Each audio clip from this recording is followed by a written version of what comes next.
আসসালামু আলাইকুম গাইস, আমাদের টিম সহ সবাই আমরা আজকের বরিশাল ভিলেজ পার্কে একটু ঘুরতে আসলাম। বিকেলবেলা সন্ধ্যার টাইম হয়ে গেছে, আসলাম ভিলেজ পার্কের মাঠের ভিতরে নেমে দেখি যে এ জায়গায় অনেক মানুষের কোনো শেষ নাই, খালি মাথা আর মাথা। এদিকে আবার গাড়ি টিকিট প্রত্যেকে এক এক রাউন্ড ঘুরবেন, 50 টাকা টিকিট। বাহ, এটাও একটা আধুনিক ব্যবসা।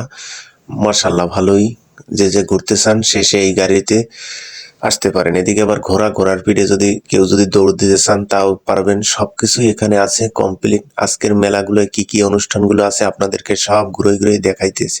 আপনারা আমাদের পাশে থাকবেন, আশা করি লাইক কমেন্ট শেয়ার করবেন এবং আমাদের ভিডিওর পাশে থাকবেন, অনেক কিছু দেখতে পারবেন এবং আমরা আপনাদেরকে অনেক কিছু দেখাইতে চাই। এদিকে নাইম বেহে ফারুক মঞ্জুরি কইতেছে তুই একটু গাড়িতে উঠে ঘোর।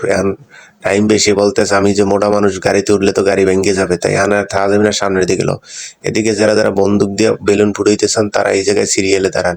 এই জায়গায় টিকিটের মূল্য মাত্র 10 টাকা। এক একটা গুল্লি করবেন 10 টাকা। বাহ, সুন্দর একটা আয়োজন করেছে। এদিকে আবার আবার খেপে রয়েছে, এরা গুল্লি করবে আজকে, কোনো কায়দায় গুলি না করে বাড়ি যাবেন। যদি ভালোবাসা দিবস পালন করতে চান তাহলে আমাদের এই লাভলি এটার মধ্যে আন। এদিকে আবার ছবি তুলতে চায়, নাইম ভাই বলতেছে আমি একটু কি ছবি তুলতে পারবো এই জায়গায়। আমি কইছি যে না ভাই, আপনার লাভার নেই, এই জায়গায় আপনাকে ছবি তোলা হবে না। এখন চলেন সামনের দিকে, আর কি আছে আমরা একটু দেখি ঘুরিয়া। সবাই সামনের দিকে আগাইতেছে। এদিকে বাহ, আগাইতে অনেক দূর আইয়ে পড়লাম। মাঝখান দিয়ে আবার 3 জন গেলে হারাইয়া কদে আবার কোথায় খুঁজি। ওহ, এদিকে আবার খাওয়ানোর আয়োজন করতেছে সবাই। অসাধারণ একটি পরিবেশের মধ্যে আমরা অবস্থান করতেছি। আপনারা সবাই এই ভিলেজ পার্কে ঘুরতে আসবেন। সন্ধ্যার পরে খুব জমজমাট অনুষ্ঠান হইতেছে জায়গায়।